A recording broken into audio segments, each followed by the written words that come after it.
safety precautions and what different models and what to do, and then after that I'll take any questions that you might have pertaining anything to do with the Amiga, software or hardware. I really know hardware. I do know software, but there's so much software things that can be. I hope I can answer all the questions. Will you start out by giving us some background on who you are? And Sure, man, sure. As soon as, hope there was one other guy here. I don't know what's going on. My name's Tom Morris. I live in New York City. I'm an Amiga user. I started having my first Amiga. I had an Amiga 500 back in '88. And then I kind of just drifted. I was on the road for a few years, and then I bought myself I was in some random store in New Orleans, and I saw an Amiga magazine. I hadn't seen one for a few years, so I picked up an Amiga magazine. I saw this 1200, you know, the AGA, and I was all excited, and went out and bought a 1200 and got back into it. And I had done technician work. I'm an A+ certified technician as well. I do work on PCs and Macs, and I started to fool around with my Amigas, upgrading them myself and working with them, and now I service them, and I'm kind of an Amiga 3000 expert. The 500 2000 is actually really easy to upgrade because all the chips are really accessible and very easy to come by. The 4000 is a very difficult machine to upgrade sometimes, or not to upgrade but to repair, because a lot of the chips are soldered on the motherboard, and really the only way, even if you unless you're a solder tech, and I'm a solder tech, but I don't even attempt it, to take those chips off of there. You really want to bring it to a facility. Say you have a 4000, the thing dies, you don't know why, you trace it down to a chip that's on the motherboard soldered. You can bring it to, all you got to do is bring it to an electronics place and ask them if they have a surface mount technology. And what it is they'll have a machine that comes down on the chip and it desolders all the pins at one time, and just boom, it pulls the chip right off. They can stick another chip on and put it right back on. So, you know, a lot of electronics companies do have that technology, but other than that, it's difficult. Same thing with the 1200 motherboards. They're a lot of solder, surface mounted on the board, and difficult to get off.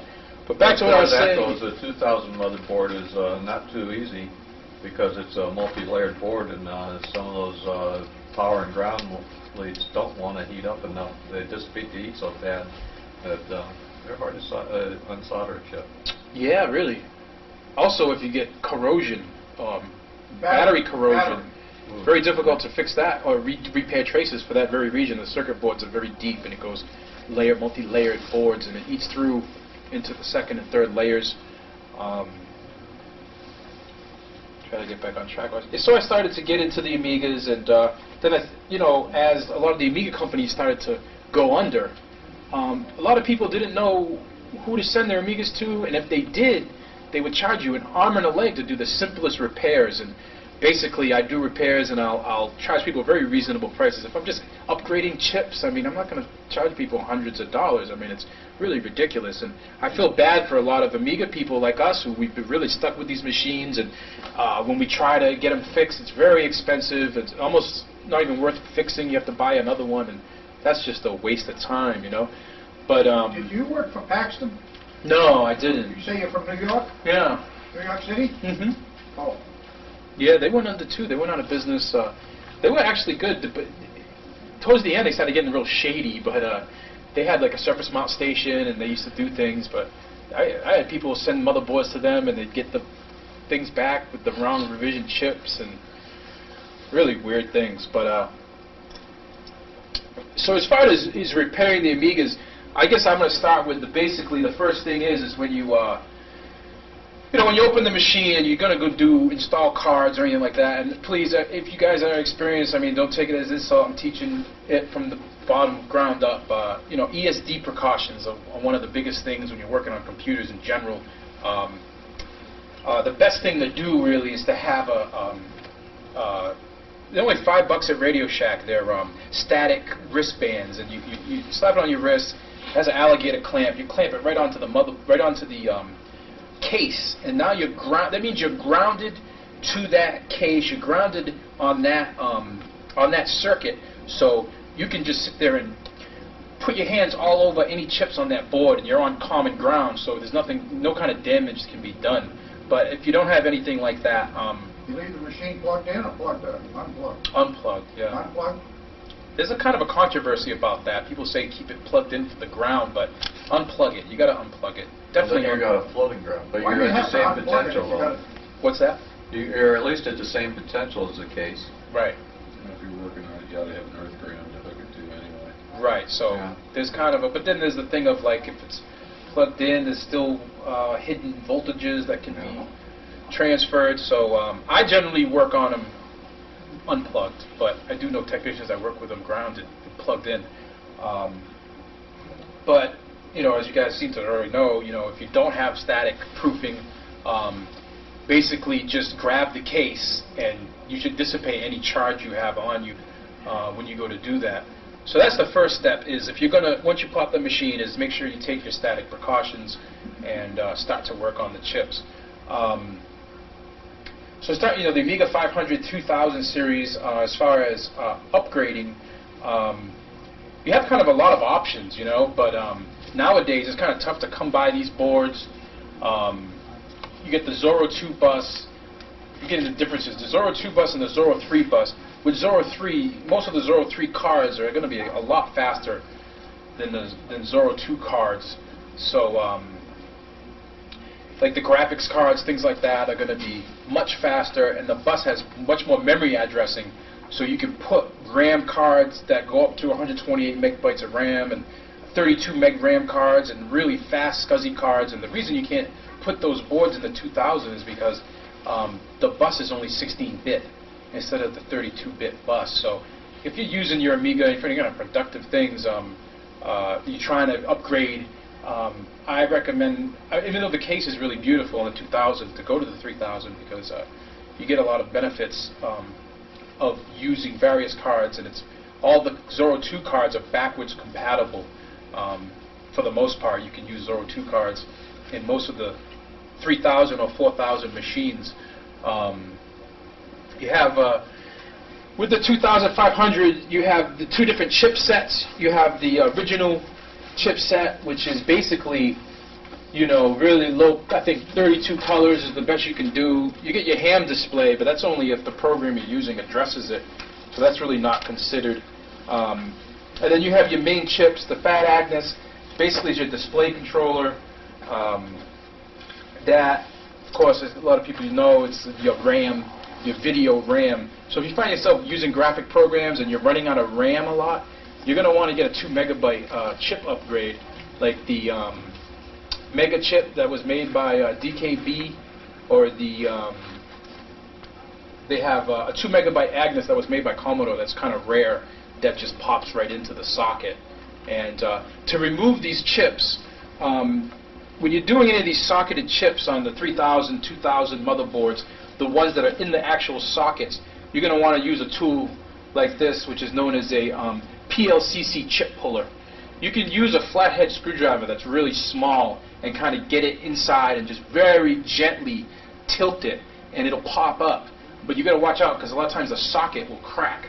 So that's not really a viable option. You want to get one of these. They're like $7, $8. You can get them at most electronic stores, and it pops right on top of the chip like this, and you just clamp it and pull it, and it pops right out. It's like a dream come true. I mean, doing these kind of things when you're doing hardware repair or upgrading, the tools are very important. You also probably want to have a multimeter so you can check voltages on ports and things like that. If you have somebody, or if you have a machine, all of a sudden your modem doesn't get recognized, the serial port doesn't recognize, you could have, it's not getting correct voltages, and you hook up a multimeter to, if you have the pinouts, if you have the schematic, you can look at the voltages, test it with the multimeter. If it's not coming up that voltage, you know that line's bad. It could be like a capacitor or something blown on the inside. And that's pretty easy to trace down. Also, there's another type of chip puller that I recommend.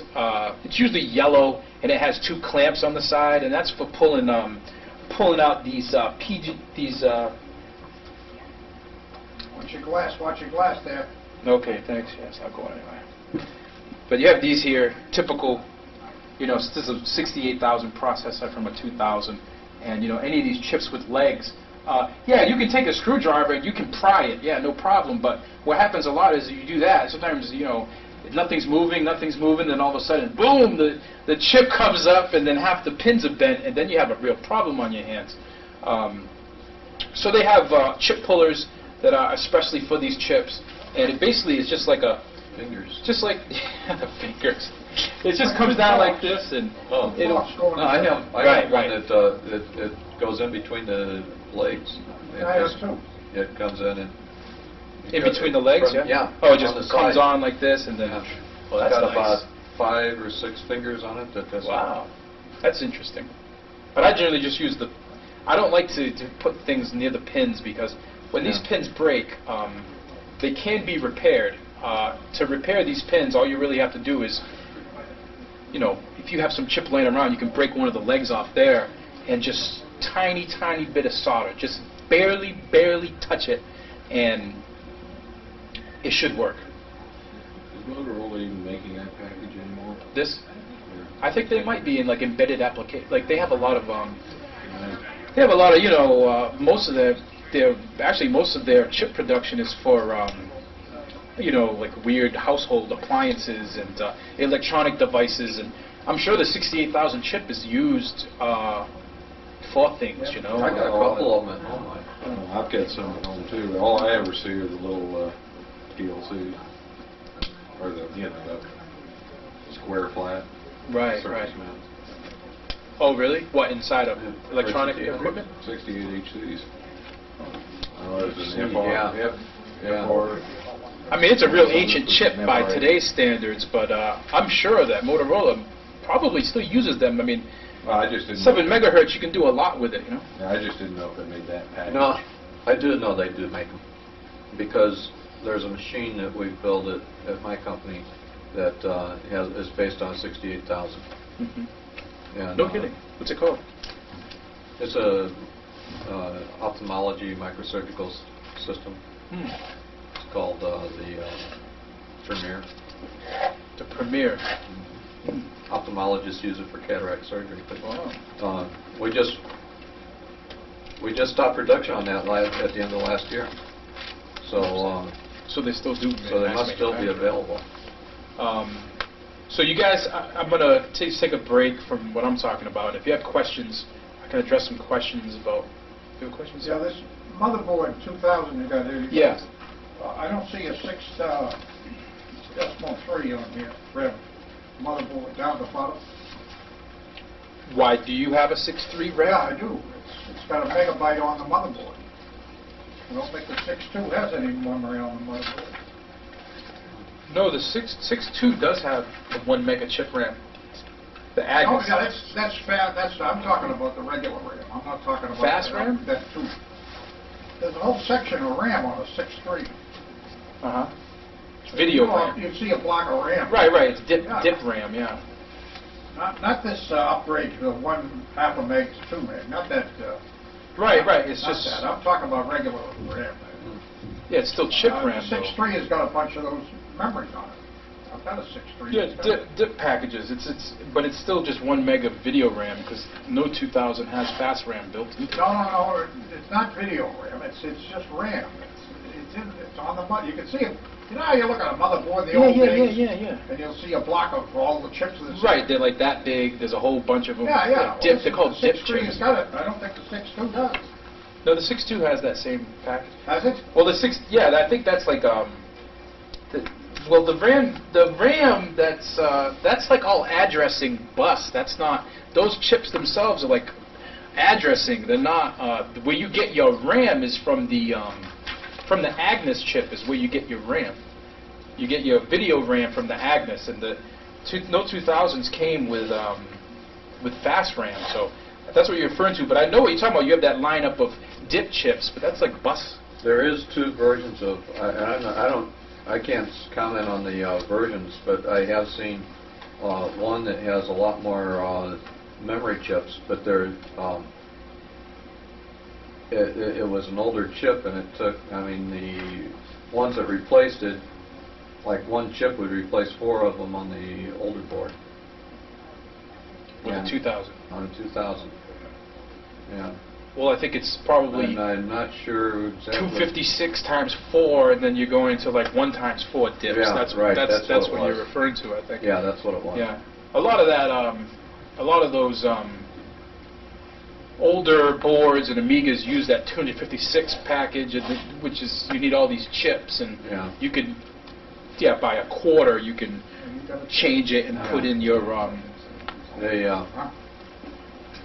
yeah, and so there, I don't, there was probably a difference in the versions of the boards. That might have been what he's talking about. From the research I did, I've never personally seen a 6.3 Rev, but I remember them saying there was some reference to a 6.3 motherboard that was never in production, so maybe you have some kind of weird... Yeah, well, I'll send you a picture of it.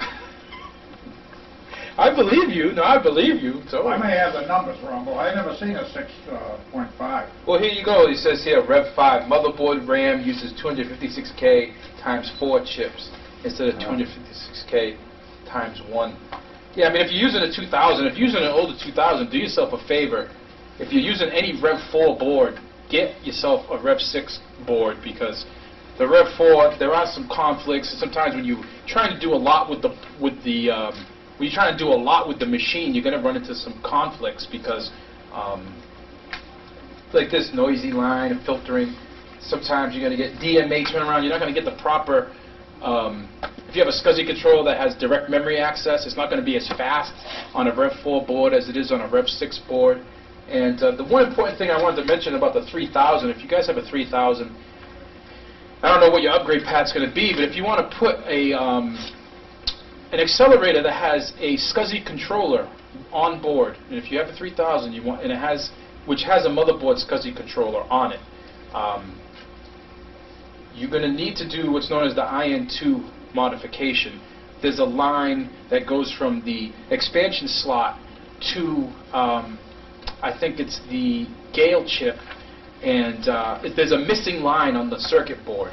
So you cannot access SCSI on that accelerator on any 3000 if they don't have these lines. So if you get a PowerPC board and a 3000, or you get like an MK3 board or something like that that's got a really nice fast SCSI controller on it, or even a Warp Engine, it came with a wire with a clip that would clip onto that chip, because those boards don't have that. They don't have that modification. It's really easy to do. All you got to do is just extract your motherboard from the case, and you run just a regular green wire, what they call a green wire, just a very inexpensive wire. You get at Radio Shack, and you just solder, just hit it with a little bit of solder on the pin, on that certain pin on the expansion, and then you run that to the chip underneath the motherboard, underneath the circuit board, and then you'll be able to use all of your SCSI controllers on the new cards that are coming out. And even if you have a 3000, and if you have the original SCSI chip in it, I really recommend getting the,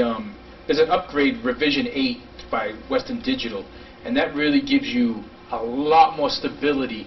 If you have 5 or 6 SCSI devices on there, and you have the original revision 3000 SCSI chip, you're going to run into some problems. Like all of a sudden you're going to get like checksum errors, and some things aren't getting recognized and things like that. It's because the chip has got some bugging, DMA bugs when you add external, especially when you do an external and internal devices, it gets confused.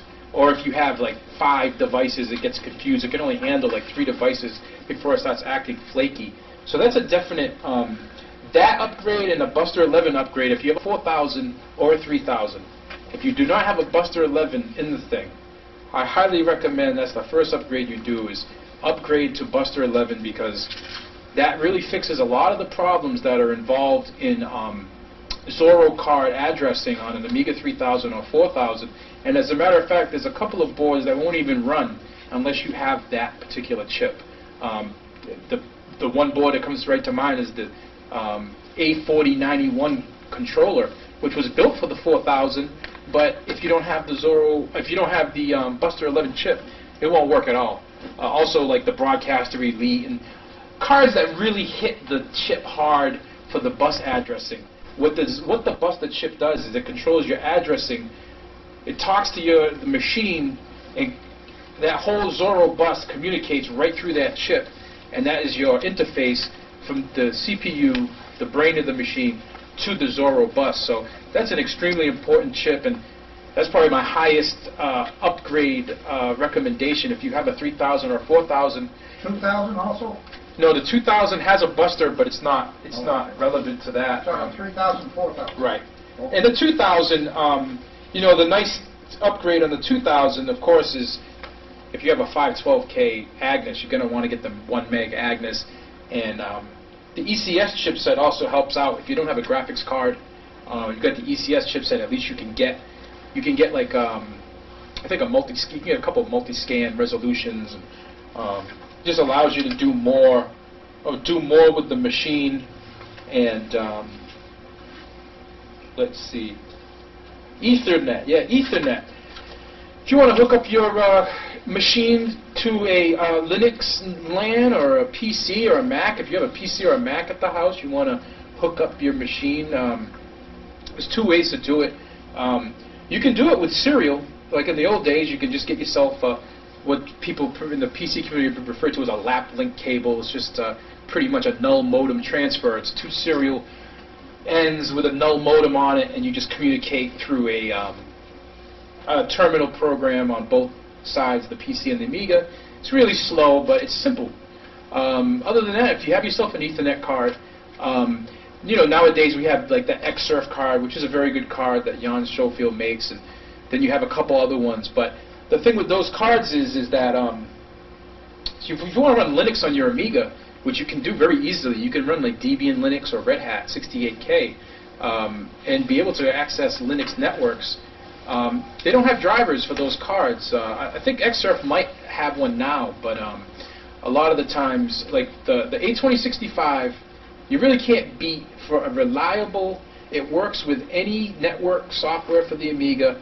A lot of the network protocols have automatic recognition of that board. You don't have to go through extra drivers and things like that. So that card it's a little slow, but it's very, very reliable. And also the Hydra card by HydraNet Systems, that also has Linux compatibility. What was the first one you said? The Commodore A2065, that's the original Ethernet. And there's actually a version of that card that was made called the 4066 or 4065 that was made by CEI or something. And that's a very rare board because it has 10 base 2 and 10 base T on it. The 2065 and the Hydra cards, they have a AUI connector, which is an old networking protocol that really is not used anymore, but you can buy transceivers that plug into that port and will turn it into a 10 base T, which kind of looks like a phone jack, which all modern PCs and Macs have. And nowadays, with I think with Xsurf, he gives you, if you buy the Xsurf card, he gives you a CD with it that has a program called Samba, which is a network protocol program with scripts for the Amiga, so that really all you do is install this CD in your Amiga, and it's going to have Samba set up for you. And you just hook it up to a PC, you have your PC Samba on that side, and before you know it, the machines are linked up, and you'll be transferring files and doing whatever you got to do. And if you want to use a DSL modem or a cable modem on your Amiga, I would recommend to get Miami Deluxe by Hoga Cruz, because it's the best TCP stack for the Amiga, and really has a lot of high-end features where it's known to work very well with DSL modems. So if you ever wanted to do... Say the name again. Miami Deluxe? Miami Deluxe. Yeah, regular Miami by Hoga Cruz, a lot of people have, but I always recommend the upgrade. It's only $35, and you know, because 56K modems are great, but eventually we're going to... What's going on with web content nowadays, we're really going to want to be using Ethernet cards. So the Amiga's not going to be left behind, because we have plenty of Ethernet cards and we can use DSL modems. And it's hard because you call the provider, if you say Earthlink and they get DSL, you tell them you're using an Amiga, chances are they don't know what the hell you're talking about. But if you're using Miami Deluxe, it has all standard protocols, so they could walk you through setting up the IP addresses and setting up your pings and just setting up the protocol, so you can do that. So if you want to, you know, if you're looking for an Ethernet card and you want it to have a cable modem, but you don't know if your Amiga can do it, it can do it. And also the beauty of having it is you can use a PC as a gateway machine with a cable modem attached to it and Ethernet your Amiga to the PC, and you'll be able to use both machines with the DSL line. which really comes in handy once you start doing those kind of things. And as far as networking software on the Amiga, Envoy 3 is a program that I think is still in production that is outstanding. I mean, it's really outstanding. It has SATA 2 drivers, which is the drivers that are used for Amiga networking. And I had a nice little LAN going. I had a 2000, a 3000 tower, and a 4000 that were all networked together with 2065 cards and the Envoy software, and I could read and write all my volumes. They would come up on screen, all my Amigas on my network. So one machine had a CD-ROM and a CD burner, one machine had a big hard drive, one machine had this, one machine had that. And I was doing graphics and animation, and I could, I was running it as a render farm. I was running Lightwave, and I was able to send commands to the other computers and just render out certain frames. Like one machine would do 100 frames, the other machine would do 100 frames. So instead of waiting days on end, these machines would all be working. Or you could have one machine rendering, and your other machine you could be working. Since the Amiga's multitasking, you know, that's kind of, I don't want to go too much into the networking, but to really make your Amigas powerful, to really expand, if you have a studio, a couple of Amigas going, get a couple of network cards, and it's really incredible how you can transfer things from one to the other. Because say you have a 2000 sitting around you don't really use, but you'd like to use it, and one of your other machines has a 9 gig hard drive, you can use the hard drive from the other machine on that 2000. You can access that drive just like you were accessing if it was a local drive installed on the card. Let's see. So I guess I'll take some questions. If you guys have any questions on specific hardware questions or software questions. Yeah, that 2000, you can't get above 8 meg on that, On what? on the 2000 machine. Oh no, you can get. Well, I have a Great Valley Products accelerator, Right. and it ran an IDE hard drive. Okay, you can put 8 meg on that. On the And card. Yeah, and I got a SCSI controller card Mhm. that went in there. I think Great Valley Products put that one out also. And there's room on there for memory, Right. but it'll never recognize any of it. Recognize one but not the other. Yeah, I run into that same problem. You, I was wondering if there was a way Actually, to access them both cheat at it the same though. time. there is some ways to do it. See, that's what I was talking about before about the 2000. It has a RAM limitation on the bus, but I had a 2000 with RAM on the accelerator, and I had a Spitfire controller or something like that, one of the DKB controllers, and I had RAM on that, and it was recognized because the Zorro bus is the Zorro bus is recognized separately from the expansion bus on the 2000. So there are conflicts. GVP is a very funny company because they sometimes they engineer their products really to their own timing. Like the timing on GVP controllers is really strange. Like some GVP boards won't work with some Zorro cards for whatever reason. They don't use the exact timings that Commodore use, and their excuse, they always blame Commodore. They'd always say, oh, Commodore doesn't even meet its own spec, but really GVP was really advanced engineering-wise, and they were doing their own kind of, when you have a GVP accelerator, it has its own system clock. Instead of being clocked on the motherboard bus, it has its own clock that it's working off of, and that can be problematic. But Are they still in business? Is someone still running one out there? well, they're in business, but we're going to use that term very loosely. It's now called GVP-M, Yeah, and the yeah. M stands for Michael. Michael, I forgot his last name.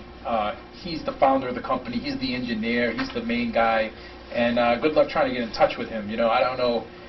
He was here last year. He might be here. He's very incognito. He doesn't like it to be known that he's here because people start accosting him about questions and this and that. You know, so he floats around, but he's very difficult to get a hold of.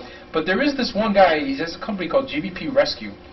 He was a former GVP engineer, and he does do service on GVP cards. I don't know if he's still around. He was on the web. He was on the net, but I'm not sure. You can do a search for him. It's called GVP Rescue, and he was a former GVP engineer, so he has a lot of... Yes, sir. I had a couple of questions. First one regarding your thoughts and feelings about towerizing an Amiga 1200. Okay. And the second question would be about your thoughts or feelings regarding making a laptop out of any Amiga. making a laptop. Mm-hmm. Well, you get into a few problems when we're making a laptop with an Amiga. The first problem is LCD panel. How do you drive the LCD panel? There was a guy, this guy Pause. Pause, yeah. He did this thing called Pause, which was a 1200 laptop, and he had some kind of proprietary interface to access the LCD panel.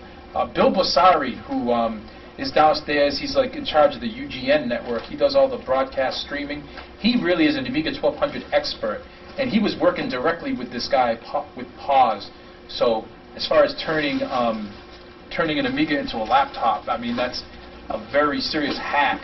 And I mean, even people like Joe Torre and Jan Scoba would have difficulties doing that. You would need to. I wouldn't know that. That would be out of my area of expertise. But you know, but as far as the tower go, what type of upgrade path are you looking to do? Just your thoughts and feelings about taking the 1200 out of the original desktop and putting it into a tower. What's your recommendation for the best way to go? Well, if you're going to do something like that with the 1200, you know, nowadays we have some really nice solutions with the PCI boards.